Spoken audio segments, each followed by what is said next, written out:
तो back to our main point कि अगर कोई स्टार्ट करने को देखता है तो जैसे मैंने देखा है कि उन लोग को पहले सेमाग्लूटाइड सजेस्ट किया जाता है instead of Mounjaro, and then they put them on Mounjaro. और फिर मेरे ख्याल से अभी एक थर्ड ड्रग पे रिसर्च हो रहा है जो रेटा करके है।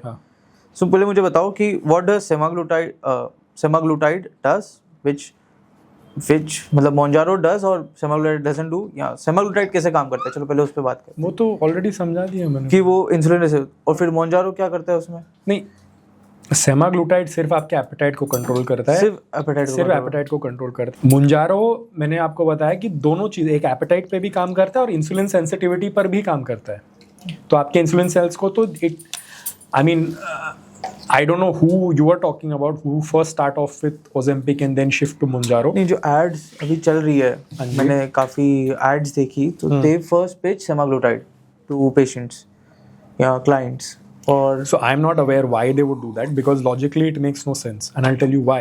Because maybe costing में सस्ता है इसलिए शायद, whatever, but from a medical or from a cure perspective or from a patient handling perspective it doesn't make sense, because जो साइड इफेक्ट्स दोनों में है। साइड इफेक्ट्स क्या है? जो गैस्ट्रोइंटेस्टिनल, अपना नौशिया हो गया, वॉमिटिंग हो गया, डायरिया हो गया, कॉन्स्टिपेशन हो गया, which are all manageable, they are not nothing serious, okay, they are all manageable outcomes.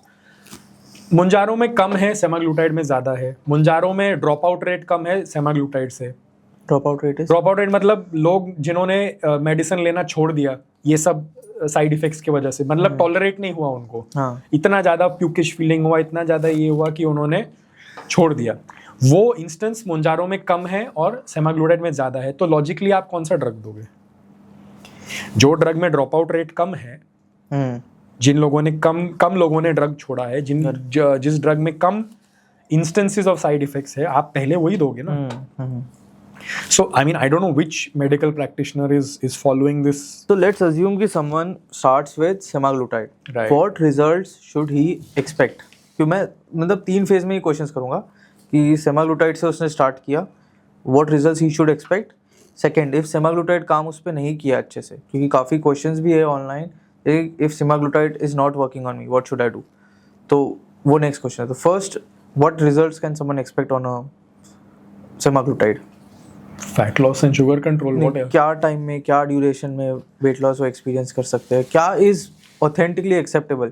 So see, whatever studies are done, okay, studies are done on the maximum dose, okay, जो उनका अपर and tolerable dose रहता है, ठीक है। Now different people, अलग अलग लोग अलग अलग डोज पे रिस्पॉन्ड करेंगे, ठीक है। कोई लोग, मैंने ये भी देखा है कि जो स्टार्टिंग डोज होता है 0.5 mg का सेमाग्लूटाइड का, 0.5 mg, हाँ, स्टार्टिंग है 0.25 और first either 0.25 or 0.5 depending, you can start either of the two dosing. But what I have seen personally also is 0.5 की डोज पे भी लोग काफी लंबा चला सकते हैं और काफी अच्छा खासा वेट लॉस हो जाता है उतने से ही डोज पे, okay. And then there are some people who have to go to 6 mg, 7 mg, 9 mg, 10 mg. 6 mg सीधा या 0.6? No, 6 mg. 6 mg का पेन पूरा proper, okay. So I'm saying जो टॉप एंड डोज है वहां तक तो आप जा ही सकते हो। जो स्टडीज में टॉप एंड डोज इन्होंने किया है, उतना तक तो आप कर ही सकते हो, okay. Now you will have a spectrum of people, एक अम्ब्रेला टाइप होएगा कि कोई लोग लोअर एंड पे भी काम करेगा, कोई लोग बीच वाले डोज पे रिजल्ट्स दिखाना शुरू करेंगे, कोई लोग टॉप डोज पे काम करना शुरू करेंगे। बट नाउ इसमें अगर आप पूछोगे कि ड्यूरेशन क्या है फैट लॉस में, कितने टाइम में हमको फैट लॉस देखने मिलेगा, ये पहली बात तो ये डिपेंड करेगा कि आप कौन से डोज पे आप रिस्पॉन्ड करोगे। अगर आप समझो लोअर डोजिंग पे रिस्पॉन्ड नहीं कर रहे हो, आपने फर्स्ट वीक में 0.5 ट्राई किया, सेकेंड वीक में 0.5 ट्राई किया, कुछ फर्क नहीं पड़ा, you can not immediately switch to a higher dose, because the instances of side effects will also come that fast and that more pronounced, that much more pronounced. मतलब side effect ज़्यादा होते हैं फिर। आप जितना, जैसे अगर आप जितना जल्दी डोज बढ़ाओगे उतना जल्दी साइड इफेक्ट होगा। हाँ। आप डोज एस्केलेशन होता इस वजह से है और टाइम लगता इस वजह से है क्योंकि आप इमीडिएटली समझो, let's assume you are somebody who will respond at the maximum dose, okay, let's say 10 mg के डोज पे आप रिस्पॉन्ड करोगे, 10 mg से नीचे आपका कुछ नहीं होने वाला है। लेकिन आप स्टार्ट 10 mg से नहीं कर सकते हो। आपको स्लोली बिल्ड करना है ताकि आप ड्रग को ले पाओ, ताकि आप साइड इफेक्ट्स को झेल पाओ जब तक आप 10 mg पहुंचो। अगर आपने स्लोली डोज एस्केलेशन किया, मेडिकल सुपरविजन के अंडर प्रॉपर डोज एस्केलेशन किया आपने, तो आप 10 mg पे आपको इतनी तकलीफ नहीं होगी। लेकिन अगर आप इमीडिएटली बोले नहीं मेरे को 10 mg से ही करना है, मेरे को 5 mg से ही करना है, स्टार्ट 5 mg से करे, it will completely mess you up. The chances are that it will completely mess you up. ठीक है। Which is why you need somebody who knows how these drugs work, जिनको knowledge है ये drugs काम कैसे करते हैं। You need a proper qualified doctor who can guide you, ये कैसी चीज़ें काम करती हैं। तो उसके बिना you are playing with your life boss. Correct. You, I mean, as I'm not a qualified doctor, so as a fitness coach and a professional, if I see that yes, there is a particular candidate जिसको benefit हो सकता है और who would require, see there are certain parameters set कि BMI at least 30 होना चाहिए। तो अगर कोई बंदा ये सब parameters के अंदर fit आता है, then we can guide them to go and speak to their physician to put them on the therapy. ठीक है। No, हाँ बोलो। सो दूसरा मुझे क्वेश्चन ये है कि कितने सिलेब्स ये चीज़ पे है अंदाज? Let's before we come to celebs, there's something else I want to talk about. देखो, जब मैं पहले बोल रहा था that there are many factors that are influencing fat gain. Okay. अभी आप देखोगे there are a lot of people, and by a lot I mean एक तो बहुत सारे obese हैं, ठीक है, but वो obese में भी there are majority of people जो बहुत effort डालते हैं, बहुत ज़्यादा एफर्ट ले रहे हैं, बट वेट ले रहे हैं, हाँ, कर रहे हैं, शिद्दत से कर रहे हैं, हर चीज, डाइट भी अच्छे से कर रहे हैं, सप्लीमेंट्स भी अच्छे से ले रहे हैं, वर्कआउट भी अच्छे से कर रहे हैं, जी जान लगा दे रहे हैं जिम में जाके, you know, trainers are saying wow very good, but you are not seeing any movement, or they are seeing very slow progress in terms of what they want to be or look like, you know, or be able to perform. इस instance में क्या होता है, ये drugs यहाँ पे बहुत help करती है। अभी आप just imagine the mental state of the guy who has spent the last 6 months, मतलब लास्ट 6 महीने उसने पूरा जी जान लगा दिया और उसको कुछ, he has nothing to show for it. कितना डिमोटिवेटिंग है वो, very demotivating. Now there could be 100 goddamn other reasons why his weight is not moving, but उसको नहीं समझ में आएगा। वो तो देखेगा ना, भाई मैं डाइट कर रहा हूँ, वर्कआउट कर रहा हूँ, सप्लीमेंट ले रहा हूँ टाइम पे, जो मेरा कोच बोल रहा है मैं सब कुछ कर रहा हूँ, लेकिन क्या 2 किलो ही कम हुआ मेरा। That is extremely demotivating, and there are a huge number of such people.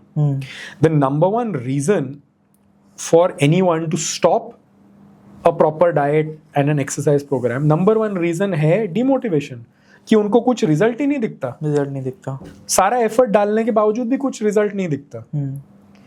तो यहाँ पे ये ड्रग्स बहुत काम आती हैं, बहुत ज़्यादा काम आती हैं। अभी जितने भी लोग इसके अगेंस्ट में बात कर रहे हैं वो कौन है देखो पहले।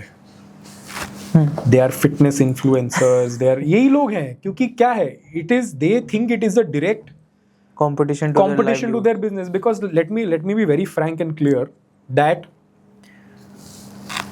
you can just take the drug and you will lose weight, it will happen, कुछ नहीं करने की जरूरत है, सिर्फ ड्रग आपको ना, and I'm not saying this is the way you should do it, I'm trying to explain, बोल रहा हूँ कि कैसे बॉडी रिएक्ट करती है, I'm explaining a scientific fact to you। हाँ, आपने सिर्फ ड्रग लिया, आपने ना एक्सरसाइज किया, ना डाइट बराबर किया, कुछ नहीं किया, सिर्फ वो ड्रग के बेसिस पे भी आप फैट लॉस कर सकते हो सकता है, पॉसिबल है,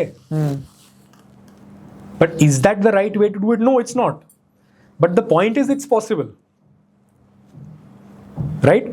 तो व्हाट कोचेस या जो फिटनेस प्रोफेशनल जो इनके अगेंस्ट में बात करे, उनको ये समझ में नहीं आता है कि भाई आपका रोल ज्यादा इंपॉर्टेंट हो जाता है for somebody on Ozempic or somebody on Mounjaro, somebody taking semaglutide or tirzepatide, because muscle loss is a very real side effect. आप कम खाओगे तो मसल लॉस होगा ही होगा। उसको प्रिजर्व कैसे करना है, वो एज अ फिटनेस प्रोफेशनल आपका तो काम है वो बताना। स्ट्रेंथ ट्रेनिंग से होगा, प्रोटीन खाने से होगा. सी एपेटाइट रिडक्शन होता है, लेकिन आप जो जितना भी आप स्टार्टिंग में थोड़ा थोड़ा खा रहे हो उसमें आप जितना ज्यादा प्रोटीन ठूस सको. Then once that happens, then your strength training will be another factor that will prevent the muscle loss from happening. Strength training यानी जिम जाना पड़ेगा. हाँ, वेट ट्रेनिंग मतलब प्रॉपर वेट ट्रेनिंग. मतलब अगर आप ये ड्रग्स पे हो तो ये सही होगा कहना कि आपको जिम जाना ही है. It is very important, very walking running. देखो वॉकिंग रनिंग स्विमिंग ये सब करने से आपका मसल कंटेंट प्रिजर्व नहीं होगा. उल्टा यू रिस्क आप ये रन करते हो कि आप ज्यादा मसल लॉस को और एक्सेलरेट करो. आप अगर वेट ट्रेनिंग करते हो, वेट ट्रेनिंग की वजह से आपका मसल कंटेंट बढ़ता है बॉडी में. इसका एक साइंटिफिक एक प्रॉपर मैकेनिज्म है. मसल ब्रेकडाउन होता है, ब्रेकडाउन के बाद में आप जो खाते हो वो न्यूट्रिएंट्स एब्जॉर्ब होकर मसल बिल्ड होता है. ये एक प्रॉपर फिजियोलॉजिकल फंक्शन है बॉडी का. वो रनिंग वगैरह करने से नहीं होता है. तो अगर आप सोचोगे कि मैं ओजेम्पिक लूंगा या मैं सेमाग्लूटाइड लूंगा या ट्रिजेपिटाइड लूंगा और मैं रनिंग करूंगा तो मैं फिट रहूंगा, no, that's you will just improve your cardiovascular capacity. तो आपका हार्ट लंग कैपेसिटी अच्छा हो जाएगा उसमें, लेकिन आपका मसल रिटेंशन नहीं होगा. You will still run the risk of losing muscle. तो if your doctor has prescribe this for you, it is very important for you to go to the gym. It is very important कि आप protein content बढ़ाओ. आप थोड़ा भी खाओ, लेकिन वो थोड़े में भी आप प्रोटीन खाओ, वो बहुत इंपॉर्टेंट है. तो दो चीज देखो ये जो एपेटाइट सप्रेशन भी रहता है ना, ये एक अनलिमिटेड टाइम का इफेक्ट नहीं है. This will be there initially. Okay, once your body gets adapted, this also fades away. It doesn't go away completely. एक certain amount of appetite restriction रहता है, but जो scale पे starting में रहता है, वो scale पे वो end में नहीं रहता. So eventually eating will come back. आपको just ये period में जो आपका introductory period है, वो period आपको ride out करना है. वहाँ पे आपको सबसे ज़्यादा मेहनत लगेगी मसल बचाने में, ये सब चीज़ करने में, क्योंकि आपका वाकई में खाने की क्षमता ही कम हो जाती है. आपको खाना देख के मन करता है कि यार अभी नहीं खाना मेरे को. That happens, but you have to find ways to overcome that. That is where a coach, that is where ये सारे लोग का रोल इंपॉर्टेंट हो जाता है. क्योंकि डॉक्टर ने तो आपको प्रिस्क्राइब कर दिया, और आपको पता है आज की तारीख में डॉक्टर का एक्सेसिबिलिटी बहुत कम है.